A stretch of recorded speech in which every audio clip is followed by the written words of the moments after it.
they're going to hear to talk about it tonight. So let's just bring them out. Everybody, Eddie Vedder.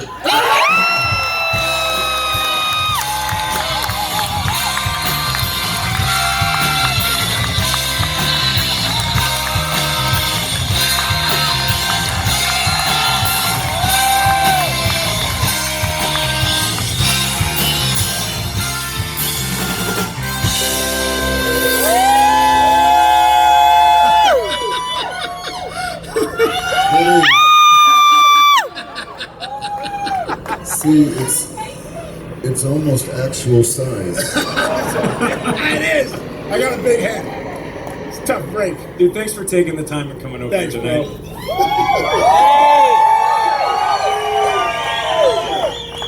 So can I tell you what was going through my mind? What's that? That evening in Italy, Padova, Italy.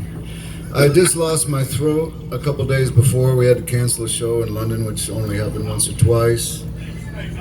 You were there for the cancellation? You were there for the cancellation. Sorry, dude.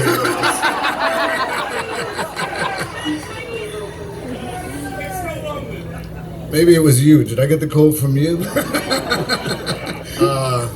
Well, I was on lots of meds to get rid of what I had and steroids to take down the swelling and the whole deal, and I had no appetite. I had only eaten like 2 bowls of soup in 3 days.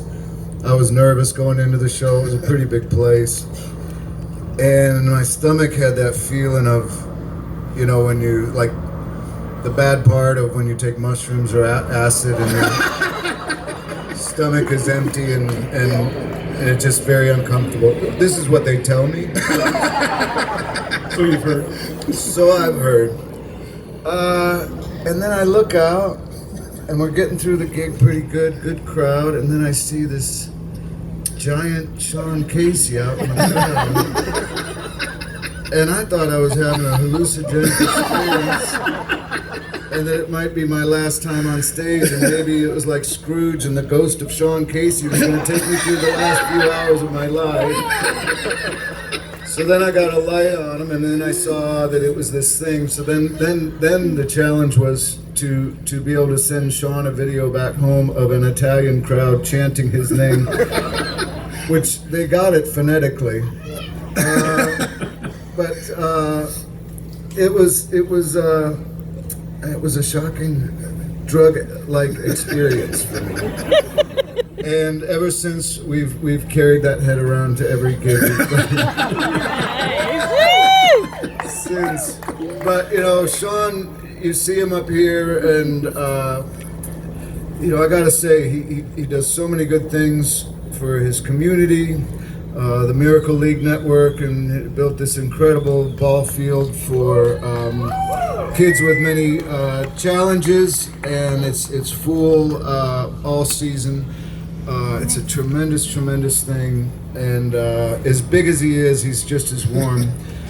But the other thing is, you know, the interesting thing about Sean is he can tell you a story about like a car accident or a funeral.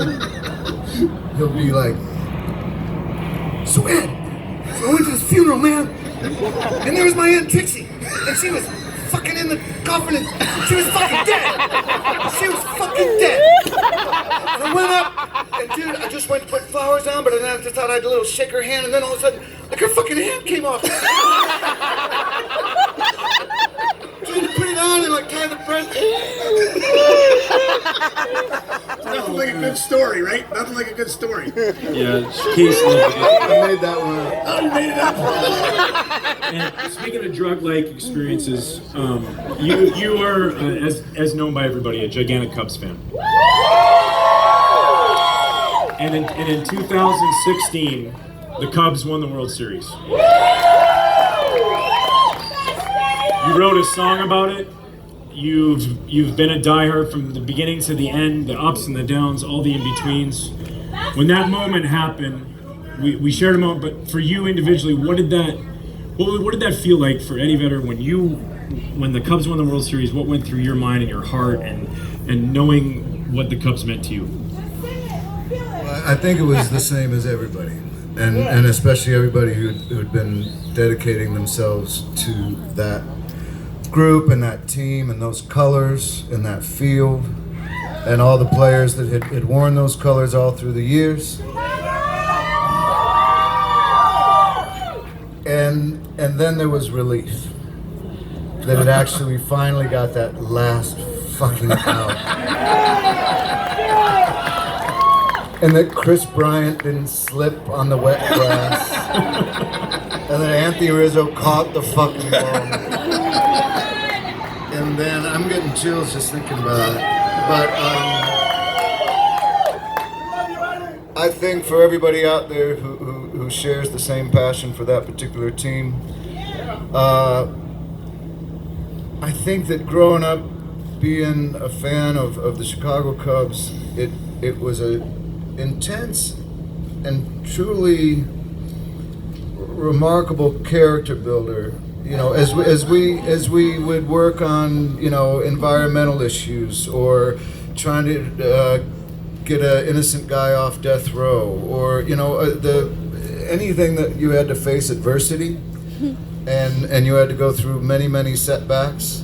I think having been a fan of the Chicago Cubs allowed you to stay strong and persevere and never lose hope, and someday have faith that your team would go all the way. And with music, or you know, particularly using the Cubs as an example, when they finally did that, Joe Madden and Theo and Tom and everybody, you're part of the team.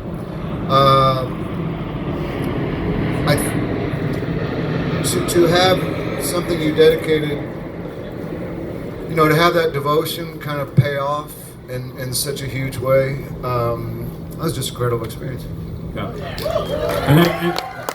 And this man, he not just the Cubs. I know that's your team, and you love the Cubs just like I do. You love baseball. You love the game of baseball. Every time he's at a game, you're keeping score. I love it. You got a batting cage in your house. Nice. Well, not like in the kitchen. It's not like in the kitchen. Sorry, at the warehouse. At the warehouse. And you just love it. You've done fantasy camps. Before I let you go, where did it start? What does baseball mean to you? Well, it probably started because my grandpa took me to Wrigley Field. And back in the day, you know, I was trying to do the timeline. Now colored TV existed. However, we did not have a colored TV. And so all the games back in the early 70s, it was all black and white. And so watching these guys, Ron Santo, Jose Cardinal, Billy Williams, Fergie Jenkins, Randy Hundley, Don Kessinger, watching them black and white, Jack Brickhouse announcing black and white. And then the first day, I was about 4.5, 5, came and saw the Pirates play the Cubs. When we came up the bleachers, first you walked through that back bleacher thing in the old days, and you could smell those early, the stench of, what are those white capsules and the piss things? Oh yeah. Like the chlorine tablet or whatever those are? That was the smell that you were, it was like that mixed with like hot dog and warm old style. And then walking up the ramp, and then I could hear the pop of the gloves. And then to come up, and it was a Wizard of Oz moment when to see that field for the first time, and it was the greenest green I ever saw, the whitest white, the Jose Cardinal, the coolest afro. It was that moment. I feel something inside changed, and a fire was lit. And the great thing about Wrigley, and I think Tom and everybody has done such a great job, Crane Kinney, and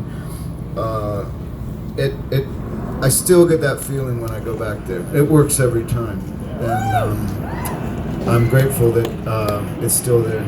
Well, we're grateful to have you here tonight, to come up here. Can I borrow the band for my set? You guys are great. We got like 15 minutes to practice. Hey, everybody, I know nobody's going to miss you tonight. They're all going to be over there watching on the home plate screen. Please, everybody, put your hands together for Sean Casey and Eddie Vedder.